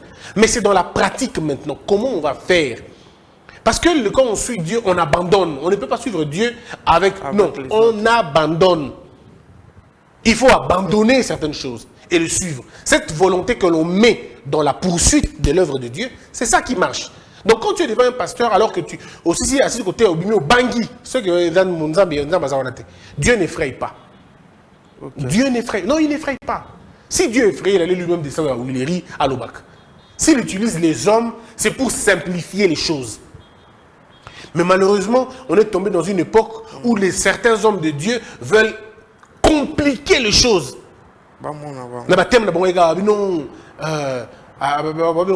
Oh, ce qui agora denini, oh qui est mon terme, titre bangi, ou titre film, Anthony. Tu vois? Oui, exact. Les choses de Dieu sont simples, il faut pas les compliquer davantage. Nous avons besoin des hommes de Dieu qui viennent. Oui. Nous avons besoin des hommes de Dieu qui viennent pour simplifier les choses, pas pour les compliquer. Okay. La vie, elle est déjà compliquée comme ça, il faut la simplifier. Et la simplifier, il faut des hommes de Dieu capables de cerner le problème et de les simplifier. Et là, c'est une affaire de pasteur. Moi, je ne suis pas pasteur. D'accord, maître. Monsieur Gédéon demande ceci, maître. Sur la question de complot et d'injustice au niveau du travail, qu'est-ce qu'il faut faire quand vous êtes victime d'un coup monté dont vous-même vous êtes conscient que vous n'avez rien fait, mais on s'attaque à votre vie privée? Ne vous battez pas. Ne vous battez pas, ne cherchez pas à vous justifier. Lorsque vous êtes une victime, ne cherchez pas à vous justifier. C'est tout. Même si on vous présente des faits qui semblent être justes. Dites la vérité, dites que ce n'est pas vrai. Dites que ce n'est pas vous, c'est tout. La plus grande justification qui puisse exister, c'est de faire le contraire de ce que les gens disent de toi. Point. Okay. Celui qui a décidé de ne pas te croire, ne te croira jamais. Parce qu'avant de refuser de ne pas te croire, il ne t'a pas écouté. Il ne t'écoutera pas après. Ceux qui ont décidé de ne pas te croire, il faut les laisser faire l'expérience de votre vie eux-mêmes. Wow. Ne vous tuez pas à vouloir vous expliquer. Parce qu'ils n'en ont pas besoin. S'ils en avaient besoin, ils allaient venir vous demander. Ils vous ont jugé avant de vous avoir écouté parce qu'ils n'ont pas besoin de votre point de vue. Ils ont besoin de vos larmes, ils ont besoin de votre réputation sale. Et à ces gens-là, tout ce qu'il faut faire, il faut montrer le contraire de cela. Il faut travailler durement, il faut prouver à ces gens que vous n'êtes pas ce qu'ils pensent. Eux-mêmes vont aller témoigner, ça ne sera plus vous. Même quand ça fait mal. Et surtout quand ça fait mal. Wow. C'est surtout quand ça fait mal. Ne cherchez pas. Attends, Paul. Moi, une femme a dit... Bref. Si on dit que tu es un puissant, tu vas faire quoi? C'est vrai que c'est difficile. Alors, tu vas faire quoi? Tu vas aller prouver à qui que tu n'es pas un puissant? Alors, c'est la même chose de la vie. C'est la même chose. Ça, c'est vrai. Parce que si tu cherches à prouver, tu tombes dans les pièges. Tu commettras beaucoup de fautes. Exact. Tu commettras beaucoup de bêtises. Il ne faut pas. Certaines provocations sont des pièges pour tomber dans le prétendu mal dans lequel on t'attend vraiment. Ok. Donc, il ne faut pas écouter.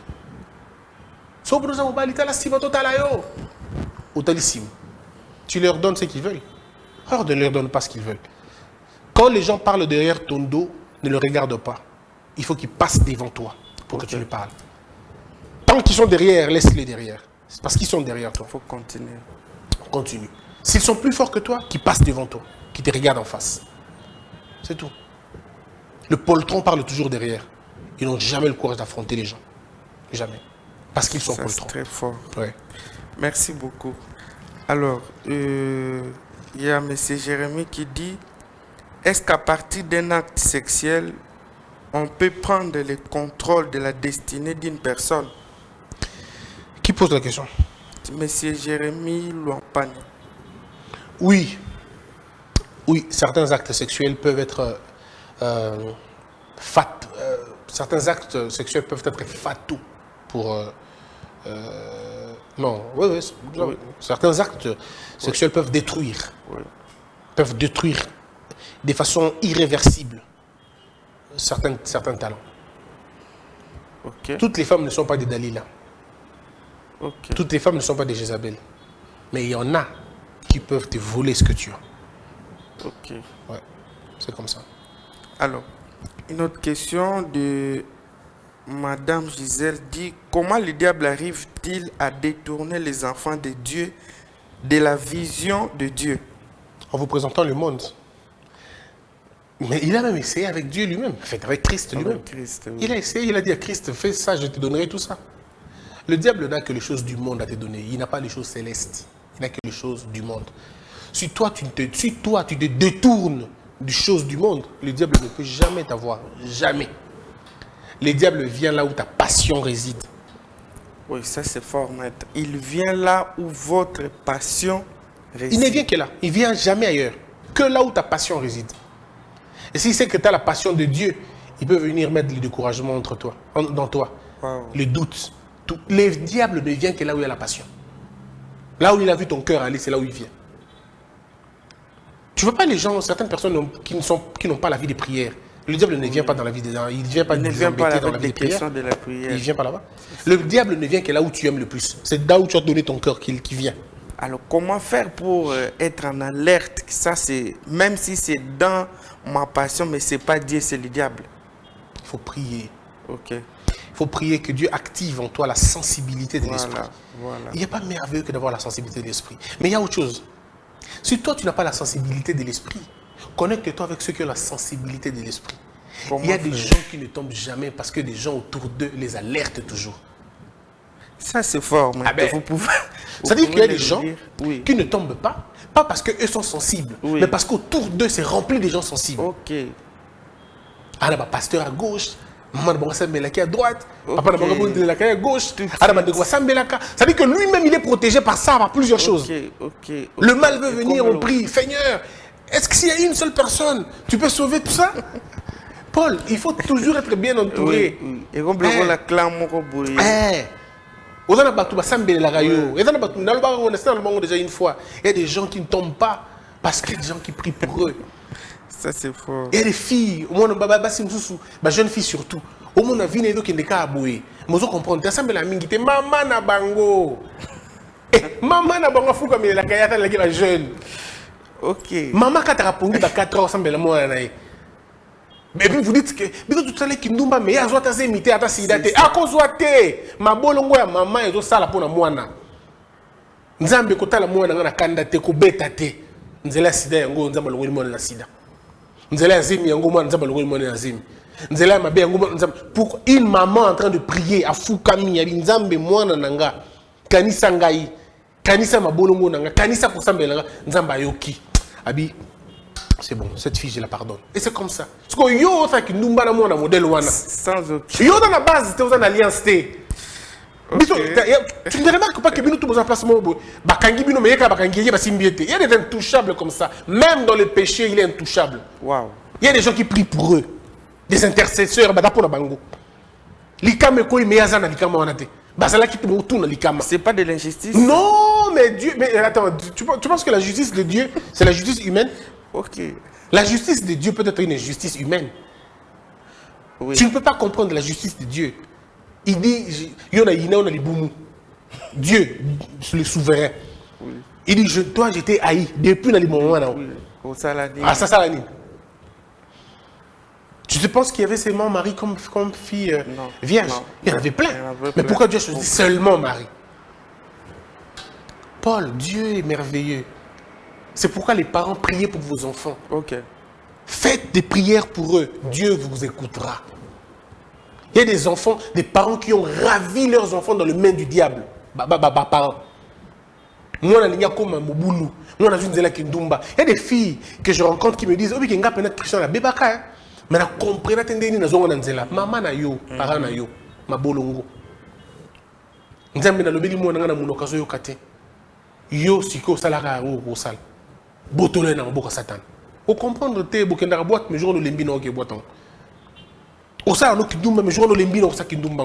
Au comprendre tout est sur la peau ça wana te. Le goût l'apôtre Paul na kati vie na yo koti mamoko. Ce qui était pour toi comme un gain Et comme le ça devient de la boue. Ok. Pourquoi ça devient de la boue? Parce qu'il y a quelqu'un qui t'a réclamé. Autant le diable nous réclame, autant Dieu, Wow. les enfants de Dieu nous réclament aussi. Ok. Voilà pourquoi il faut prier pour nos enfants. Priez pour vos frères, priez pour vos soeurs, priez pour vos femmes, vos membres des familles. Il y a M. Denis Ngonde, je pense. Hein? Natiki na maboko na yo, libota nanga. C'est des chansons à Kala. Très profond. Tu sens que Dieu est là. C'est pas nous disons non, mais c'est, tu vois, il faut prier pour les enfants. Les parents, les prières des parents sont très importantes dans la vie des enfants. Ok. Question, monsieur Samuel B. Azozong, elle en regarde plus d'une fois sur Facebook. Maître, bonjour, je vous aime beaucoup. J'ai besoin que vous soyez mon parrain du mariage. Monsieur Samuel B. Parrain de mariage, moi j'ai encore 4 ans. Donc il me faut quoi 6 ans, 10 ans. Ben, que j'avance un peu. Ok, merci beaucoup. Je prends la question de monsieur Alain. Il dit, dans la vie humaine, comment on peut tout de suite reconnaître une personne qui est porteur de la malchance? Il faut développer le sens de la sensibilité. Il faut développer le sens de la sensibilité et prier toujours, demander à Dieu de vous mettre, de vous connecter. Si Dieu te connecte, tu sauras les mauvaises personnes sur ton chemin. Tu le sauras, tu vas les sentir. Quelles sont les attitudes, maître? Humainement, je peux me tromper. Ça, c'est vraiment la souveraineté de l'esprit. Okay. Mais je peux essayer de dire physiquement. Il y a le rejet de l'esprit. Okay. Le rejet des contacts. Un certain inconfort.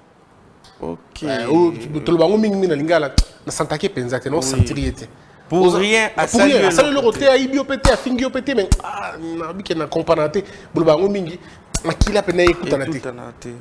ça peut être le rejet de l'esprit, tu le rejettes. Mais comme je l'avais dit, rejeter quelqu'un ne veut pas dire que c'est toi qui es bien. Rejeter quelqu'un, tu peux être aussi mauvais. Ok. Toi, donc, tu peux être de mauvais. ton côté, et rejeter. Parce que y a côté n'a bien sali. Sensibilité n'a bien sali. Et c'est bien. Toi aussi, tu peux être envoûté par les mauvais esprits. Oui. Tu vas t'attaquer dans le bien. Tu veux un exemple dans la Bible? Tu veux un exemple? Oui. Le fou des Gadara. Le fou des Gadara, oui. C'est lui qui a attaqué Jésus. C'est vrai. Jésus ne l'a pas attaqué. Il est panique. Panique qui est mort. Il n'a pas pu supporter la présence. Non, tu ne supportes pas lui. La légion qui était là, qui l'avait possédé, n'a pas supporté le périmètre déjà entouré par Christ. Parce que quand tu es un enfant de Dieu, autant vous l'abouer, mais autour de toi, c'est une myriade de bateaux. Ok. Je vais battre la rabisso, na boité, na pémélité, na tout autour, na pas périmètre. Ce qui fait que quand on place mon bouquin, nous autres ma ligne. Ils ont une information, un jour, ils ont raté. Ce que nous développons bien, au et puis qui répond à ça, l'ongwa a ou l'ongwa va mon poké. Wow. Mais justement, en développant ce sens-là. Et pour développer ce sens-là, c'est dans la prière, qu'on ne te trompe pas. Et prie, demande ça. Tu sens. Ok, il y a placement bus yango, taxi yango, mais il y a flou. Et le taxi, mais on a un genre. Au côté pété. Ici. Parce qu'il y a un problème. La réception de la sensibilité et le décodage du message. Il y a des gens qui reçoivent, mais qui n'arrivent pas. Ils disent souvent, tu as senti, mais tu n'as pas entendu. Il faut sentir et entendre maintenant. Je sens un esprit, mais qu'est-ce que j'entends maintenant? Il faut comme à un niveau que je sens un esprit et j'entends de ne pas partir là-bas. Encore une chose. Mais c'est même 3. Je sens, j'entends et j'obéis. Wow. Il y a des gens qui sentent. Et ils entendent même, mais ils endurcissent le cœur. Ok. Comment tu as tout côté? Mais un mati quand même. Ok. Tu vois un peu? Oui. Mais il y a des gens, à Yoki, donc ils sentent. À Yoki qui a un mati côté, peut obéir à mati côté. Et se détourne à qui? On va réussir à vivre facilement. Mais ceux qui entendent et ne font pas, c'est très compliqué. Mais attention, Dieu est toujours merveilleux. Il y a ceux qui entendent, et donc ils sentent, ils entendent, ils n'obéissent pas tout de suite. Ils posent d'abord l'acte et sur le chemin, Dieu continue à insister. Descend de cette histoire. Et puis il obéit, il descend. Voilà, il faut aller très proche. Non, pas très proche. Le problème, c'est que Dieu est toujours au même endroit. C'est nous qui changeons de position. Dieu est toujours là. Dieu est toujours au lieu du rendez-vous de ta bénédiction. Mais c'est toi qui n'es pas à ton lieu de rendez-vous. C'est toi qui n'es pas là. non, Voilà pourquoi tu veux encore un exemple dans la Bible. Habakkuk. Ok. Je suis fidèle au poste. La promesse va tarder. Elle peut tarder. Mais elle s'accomplira. Exactement. Certainement. Wow. Il faut toujours dire ça, certainement. Si on lit certainement dans le verset biblique, il y a son sens. Parce que si on lit certainement comme hypothétiquement. Mais il dit certainement. Ça veut dire avec certitude.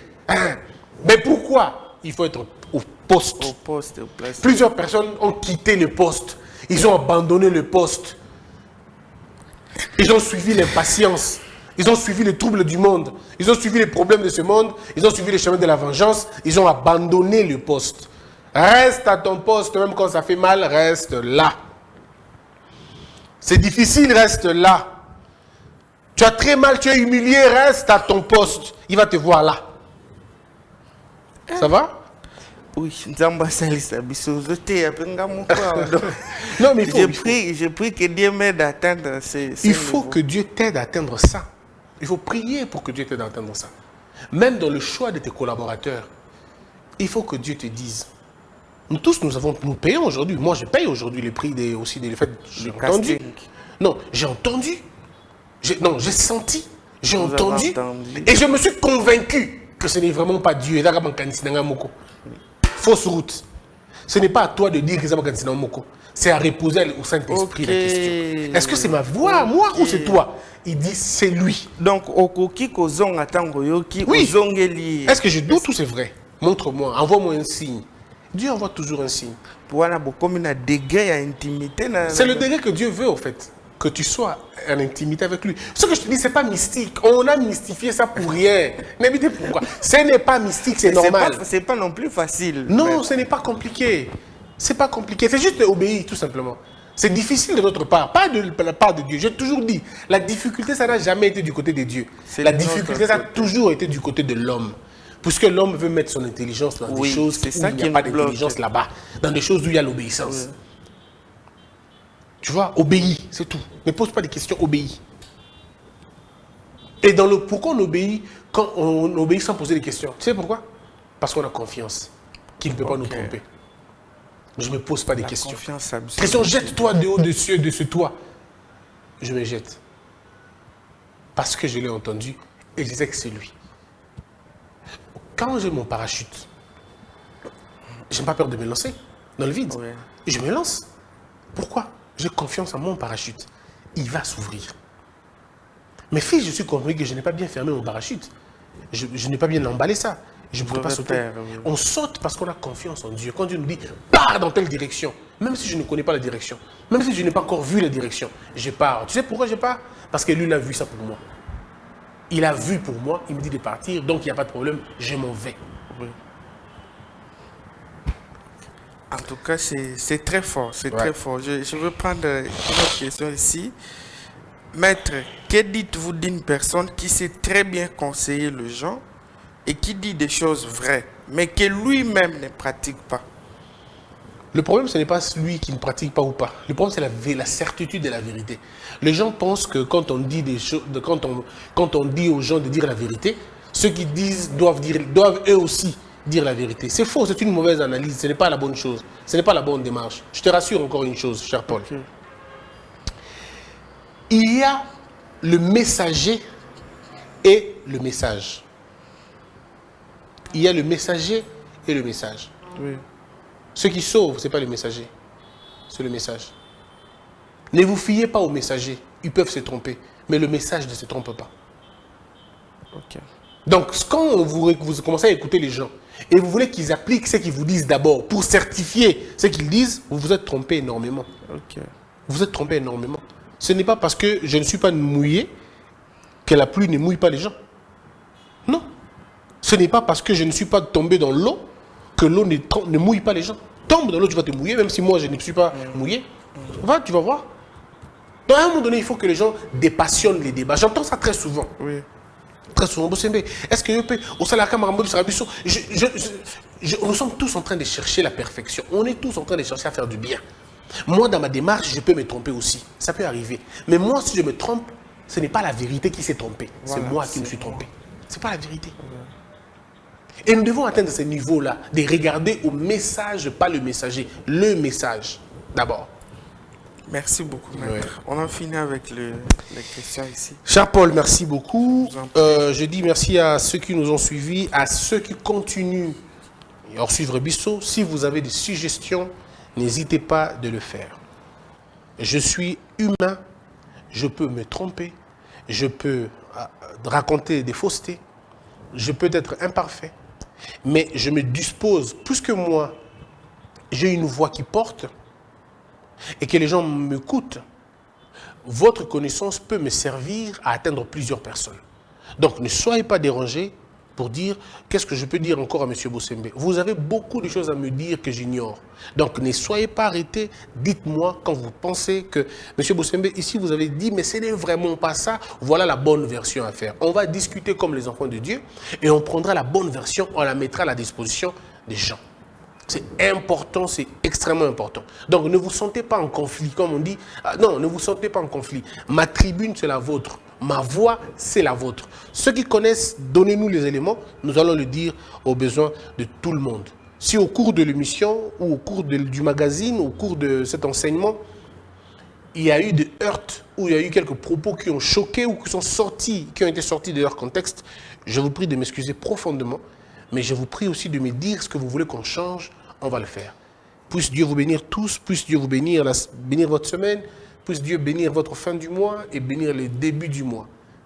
Mardi, il y aura la journée des morts, je pense.